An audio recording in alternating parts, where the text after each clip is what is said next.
Good morning, students. Students, in the continuation of chapter 10, circles, we take question 5 from exercise 10.2.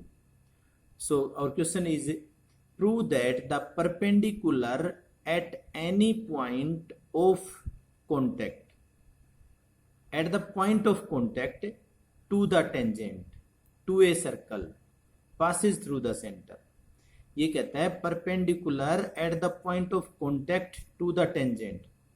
Tangent देखिए ये circle है हमारा, ए भी एक टेंजेंट है और इसका पी पॉइंट ऑफ कॉन्टेक्ट है। तो ये कहता है perpendicular at the point of contact, P पर जो परपेंडिकुलर होगा to the circle passes through the centre, वो सेंटर में से गुजरेगा। स्टूडेंट इसमें हमें क्या है, थोड़ा सा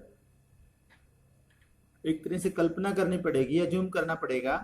सबसे पहले तो आप गिवन लिखिए, सॉल्यूशन से होगा ये question. In circle with centre O, हमने सर्कल ले लिया जिसका सेंटर ओ है और ए भी टेंजेंट है at point of contact P, P point of contact हो गया। अब ये कहता है, ये कह रहा है कि भाई परपेंडिकुलर है, जो यहां पर पी पर जो परपेंडिकुलर होगा वो सेंटर में से गुजरेगा। तो ऐसे क्वेश्चंस में ये 100% फैक्ट है कि ऐसा ही होगा, बट ऐसे क्वेश्चन को प्रूव करने के लिए हम कॉन्ट्राडिक्शन मेथड यूज करते हैं। कॉन्ट्राडिक्शन मेथड का मतलब हम कुछ अपनी तरफ से मान लेंगे और मान के चल पड़ेंगे, और जो फिर वो हमने अज्यूम किया है वो आगे चल के गलत प्रूव हो जाएगा। फिर हम कहेंगे इसका मतलब हमने गलत मान लिया, ये जो कह रहा है वो बात सही है। सो स्टूडेंट्स, सबसे पहले हम कहेंगे लेट अस अज्यूम दैट, माना कि भाई perpendicular at the point of contact P, भाई पी पर जो परपेंडिकुलर होगा does not pass through the centre O. हमारे पास एक टेंजेंट है जिसका पॉइंट ऑफ कॉन्टेक्ट पी दे रखा है और ओ एक सेंटर है सर्कल का, जो कहता है कि यहां पी पर जो परपेंडिकुलर डालेंगे वो हमारे इस सेंटर में से गुजरेगा, सर्कल के सेंटर में से गुजरेगा। ये प्रूव करना है। तो हम ये मानेंगे let us assume that perpendicular at the point of contact P does not pass through the centre. भाई पी पर जो परपेंडिकुलर डालेंगे, माना कि वो सेंटर में से नहीं गुजरता, वो एक अदर पॉइंट ओ डैश में से गुजर जाता है, but it pass through another point O dash.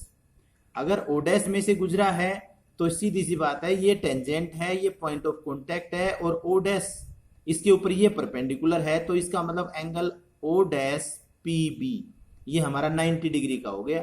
एक नंबर इक्वेशन मान लो। अब हम ये कहेंगे आल्सो, वो जो पहली थ्योरम का रिजल्ट, इसने गिवन में ये कहा है कि भाई ए बी के पी पॉइंट पर जो टेंजेंट खींचेंगे, ये टेंजेंट खींच रखा है और ये सेंटर में से गुजरेगा, ये प्रूव करना है। तो हम ये कहेंगे also tangent at any point of the circle is perpendicular to the radius through the point of contact. Tangent at any point of a circle is perpendicular to the radius through the point of contact. यहां पर ये P मत लिखिए, ये statement हमने लिख दी। तो इस हिसाब से इसका मतलब एंगल OPB, हमारा OPB एंगल भी 90 होना चाहिए। अब हम इन दोनों इक्वेशन से देखिए, इनकी वैल्यू 90 है, तो हम इन दोनों एंगल्स को बराबर रख देंगे। अब देखिए O डैश PB ये भी 90, OPB ये भी 90, तो O डैश PB तो OPB का एक पार्ट हो गया, ये तो बराबर नहीं हो सकते। तो हम ये कहेंगे फ्रॉम इक्वेशंस 1 एंड 2, हमारे दोनों बराबर आने के बाद हम ये कहेंगे but this is possible only when point O dash and O coincides.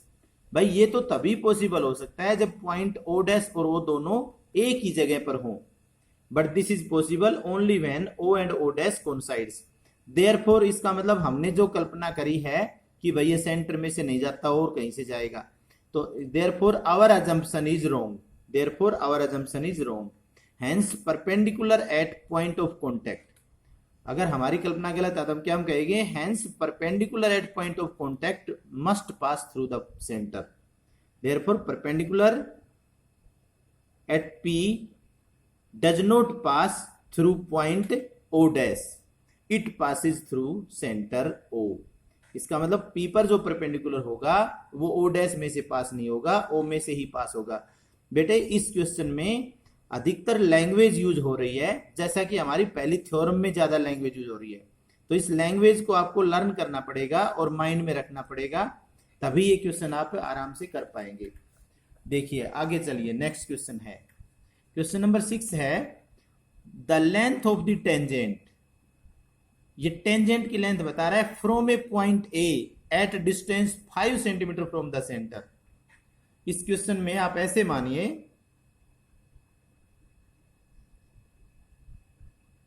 The length of A tangent from point A, यहां कोमा मानिए और लास्ट में यहां सर्कल से भी कोमा मानिए, सॉरी यहां पर the length of tangent from point A is 4 centimetre. एक तो इसको ऐसे मानिए और दोनों कोमास के बीच में है वो एक जो ये टेंजेंट जो कहा है, ये जो पॉइंट ए के बारे में जो टेंजेंट कहा है, इसके लिए कोई स्पेशल अलग से एक्सप्लेनेशन है।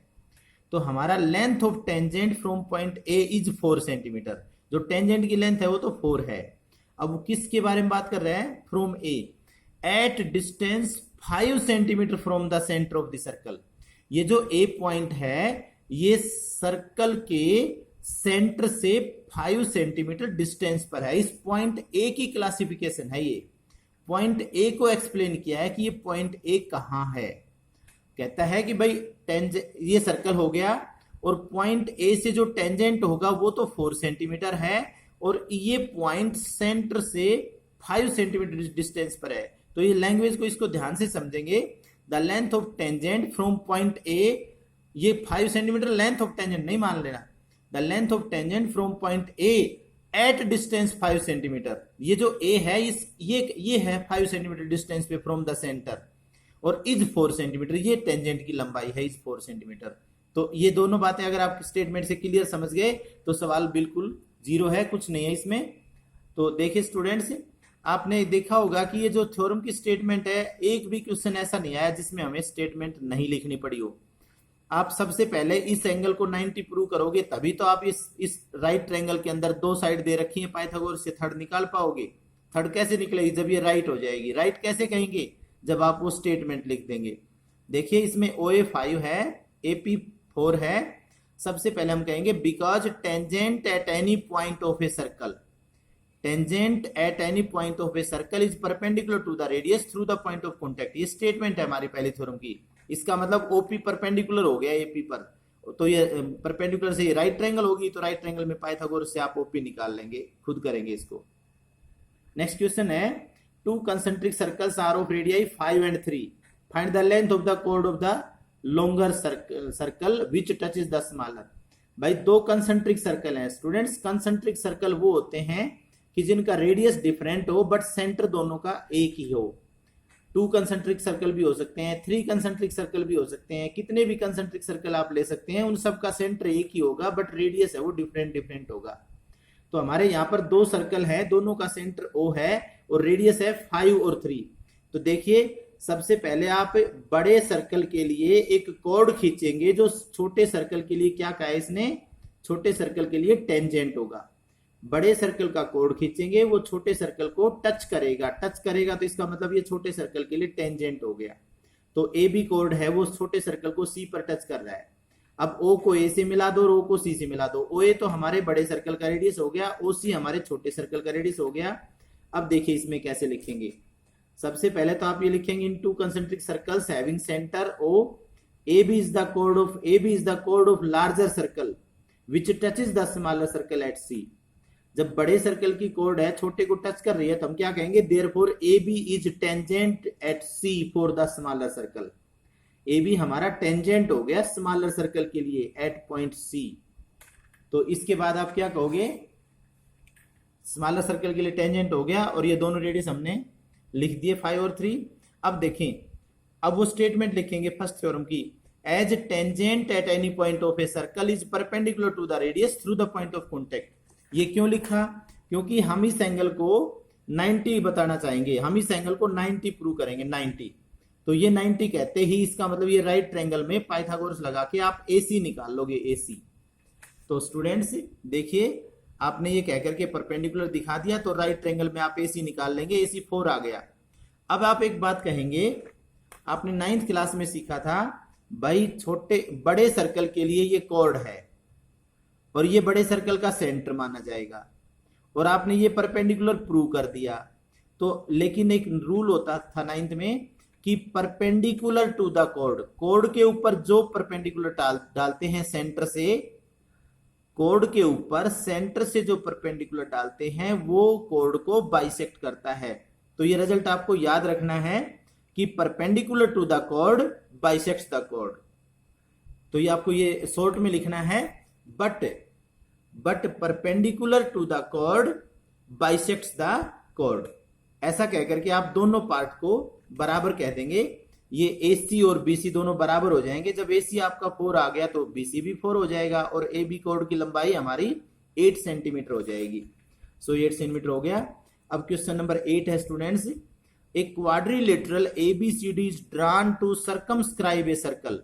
कहता है एक सर्कल के बाहर बाहर, सर्कमस्क्राइब का मतलब होता है क्वाड्रिलेटरल की साइड्स हैं हमारे सर्कल को टच करेंगी।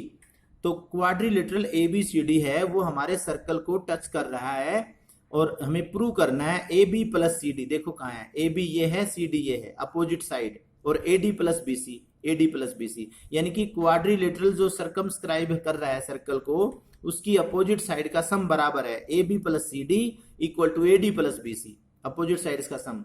तो स्टूडेंट्स देखिए ऐसे हमारे दो क्वेश्चन है, क्वेश्चन नंबर 11 है, इसके बाद हम क्वेश्चन नंबर 11 लेंगे ताकि दोनों सेम क्वेश्चन साथ साथ हो जाएंगे। गिवन है, सबसे पहले आप लिखेंगे sides AB, BC, CD, DA। Figure बनाएंगे सबसे पहले। तो कोई भी थ्योरम ऐसी नहीं होनी चाहिए जिसमें फिगर नहीं हो, फिगर के बिना कोई थ्योरम चेक नहीं होती। Sides AB, BC, CD, DA of quadrilateral ABCD touches the circle at P, Q, R and S respectively। बस इतना लिखना है। प्रूव क्या करना है, अपोजिट साइड का सम बराबर। अब स्टूडेंट्स एक रूल है, आपने सेकंड थ्योरम में ये सीखा है कि सर्कल के बाहर कोई पॉइंट ले लें और उससे सर्कल पर टेंजेंट अगर खींच रखे हो तो length of tangents from external point to the circle are equal. आपने ये सीखा है, थ्योरम सेकंड का स्टेटमेंट है। मैंने आपको बताया था कि दोनों थ्योरम के स्टेटमेंट यूज होंगे क्वेश्चंस में। तो सबसे पहले प्रूफ में हम लिखेंगे because tangents drawn from external point to a circle are equal. External point से सर्कल पर जो टेंजेंट खींचते हैं वो बराबर होते हैं। तो यहां से AP हमारा टेंजेंट है और AS टेंजेंट है, यहां B से BP और BQ टेंजेंट है, यहां C से देखो CQ और CR टेंजेंट है, D से DR और DS टेंजेंट है। तो ये टेंजेंट आपस में बराबर होंगे। तो ऐसा लिख करके अब आप आराम से कह सकते हैं कि AP equal to AS, BP equal to BQ, CQ equal to CR और DR इक्वल टू DS। ये चारों आपस में ऐसे पेयर बराबर होंगे, बट इनको लिखने में एक विशेष ध्यान रखना है। देखिए स्टूडेंट्स, हमें जो प्रूव करना है उसमें AB चाहिए और AB आएगा AP और PB का सम करने से। तो जैसे आप यहां A से स्टार्ट करेंगे, आप दोनों टेंजेंट को बराबर दिखाएंगे तो AP इक्वल टू AS। देखो आपने सबसे पहले लिखा AP इक्वल टू AS और एक नंबर मान लिया। आपने लिखा AP equal to AS। Students जब AP जिधर लिखा है, अब AP में हम BP जोड़ेंगे, तो जिस तरफ आपने AP लिखा है एक नंबर इक्वेशन में, उस साइड में आप BP लिखोगे। आपका BP और BQ दोनों बराबर है, कोई किसी भी तरफ लिख दें, लेकिन AP में BP जुड़ेगा तो जिस तरफ AP है उधर हम BP लिखेंगे, BP equal to BQ। Similarly करके BP इक्वल टू BQ। अब BQ को पकड़ लो। अब यहां से हमने फिगर से BQ पकड़ा, जिस तरफ BQ लिखा है उस तरफ हम इन दोनों का क्या लिखेंगे, CQ। तो हम लिखेंगे CQ equal to CR। BQ की तरफ CQ लिख देंगे और CR उससे दूसरी तरफ लिख देंगे। देखो हमने ये लिख रखा है BQ जिधर लिखा है उधर हमने क्या लिख दिया, CQ, ताकि ये QQ, CQ equal to CR। अब CR जिधर लिखा है उधर इस फिगर में देखो, CR जिधर लिखा है CR उस तरफ हम DR लिखेंगे और DS दूसरी तरफ चला जाएगा, तो DR इक्वल टू DS। तो CR की तरफ DR लिखेंगे। ऊपर वाले में देखो 3 नंबर में CR इधर है तो इसमें DR इधर लिख देंगे तो DS इधर आ जाएगा। ये इनको ऐड करने के हिसाब से इधर उधर लिखने का ध्यान रखना है। बस यही है इस क्वेश्चन में कलाकारी। इस क्वेश्चन में अगर इसमें इस काम में मिस्टेक नहीं हुई तो आप आगे आराम से कर पाओगे। कई बच्चे क्या करते हैं, यहाँ तो उल्टा सीधा लिख देते हैं, इधर का इधर और इधर का इधर लिख देते हैं और आगे आंसर सही मिला देते हैं, वो गलत है, उसमें कोई नंबर नहीं मिलेगा। सो एडिंग इक्वेशन 1 2 3 4, ये चारों इक्वेशन ऐड कर दो भाई। लेफ्ट साइड में सारे लेफ्ट ऐड हो जाएंगे और राइट साइड के राइट में ऐड हो जाएंगे। A B plus B P plus C R plus D R सारे हो गए। इधर A S plus B Q plus C Q plus D S.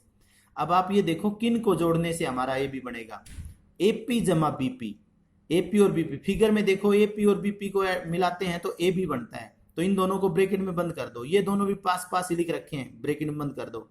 यहाँ बी क्यू और सी क्यू जोड़ेंगे तो बी सी बन जाएगा, तो बी क्यू सी क्यू अलग ब्रैकेट में कर दो। ये ए एस और डी एस है, ये अलग अलग है, इनको पास पास लिख के ब्रैकेट में बंद कर दो।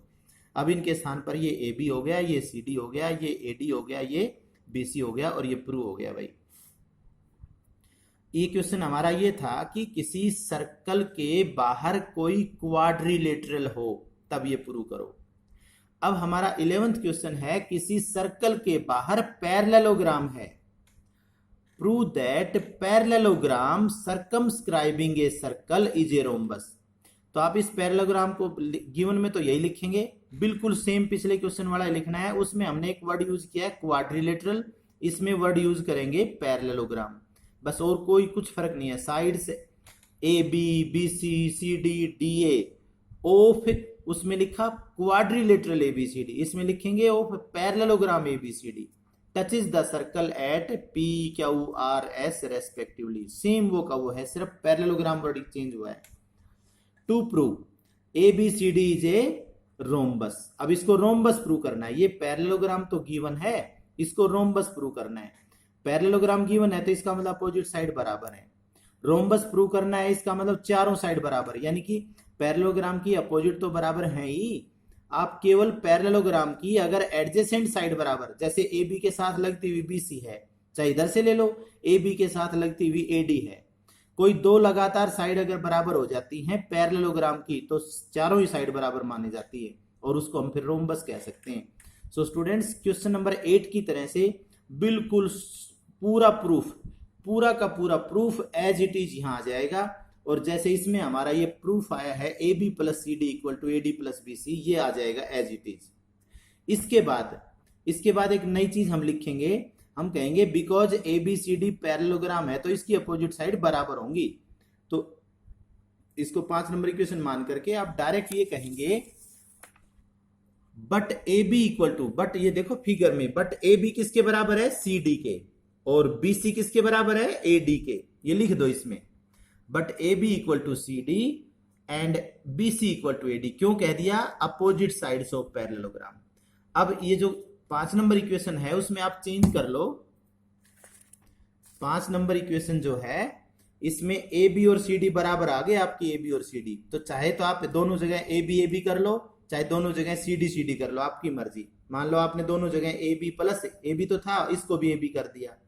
ए डी और बी सी बराबर कह दिया आपने, तो बी सी को रख लो तो ए डी की जगह बी सी लिख दो, B C plus B C हो जाएगा, या A D plus A D कर लो।